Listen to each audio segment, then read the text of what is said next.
তো hello friends, চলে এসেছি আজকে একটা নতুন রেসিপি নিয়ে। আর এটা কিন্তু খুবই পছন্দের হবে আপনাদের সকলের, কারণ আজকে আমি ননি আর যে আমাদের ঘি পাওয়া যায় বাজারের, ওগুলো তো আর খাঁটি ঘি হয় না, আমি বাড়িতে বানিয়ে দেখাবো ঘি।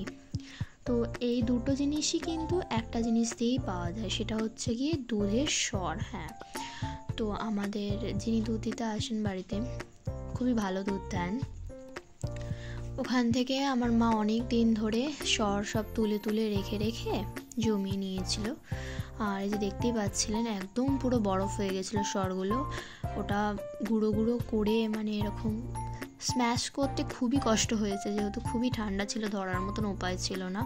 কোনো রকমে স্ম্যাশ করে নিয়ে এটাকে এখন ভালো মতন ফেটিয়ে নেওয়া হবে, হাত দিয়ে ফেটানো হবে। প্রথমে এটা এখন বাটি দিয়ে ফেটিয়ে নিচ্ছে, কারণ ধরা পসিবল হচ্ছিল না, খুবই ঠান্ডা ছিল, হাত জমে যাচ্ছিল। তো প্রসেসটা পুরো দেখুন, বুঝতে পারবেন কীরকম মিহি হয়ে যাবে। তারপর আস্তে আস্তে পুরো জলটা ছেড়ে যাবে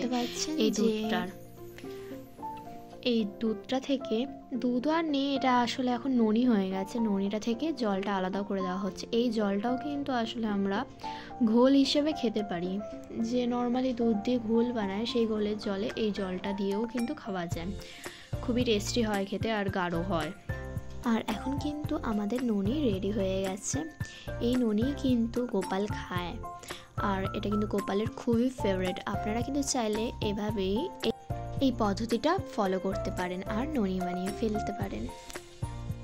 এভাবে কিন্তু এই ননি বানানোর যেটা হয়েছিল, সেই ননিটা আমরা গরম করে রাখা কড়াইতে ছেড়ে দেবো। ছেড়ে দিয়ে কিছুক্ষণ নেড়ে ছেড়ে নেবো যাতে এটা গলে যায়।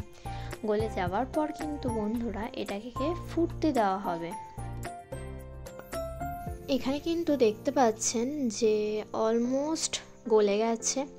আর কেমন একটা দুধ কেটে গেলে কেমন কাটা কাটা ভাব হয়ে যায় না, যখন একটা ওই যে ছানা তৈরি হয় আর কি, তো সেরকম একটা ভাব দেখা যাচ্ছে। এটাই সামান্য কিছুক্ষণ ফুটিয়ে নিলেই আমাদের কিন্তু ঘি রেডি, একদম খাঁটি ঘি ঘরে বানানো রেডি। আর এখানে দেখতে পাচ্ছেন আমাদের এটা কিন্তু একটু বেশি ফোটানো হয়ে গেছিলো। আপনারা কিন্তু বানালে অবশ্যই একটু কমই ফোটাবেন, বেশিক্ষণ ফোটানোর দরকার পড়ে না।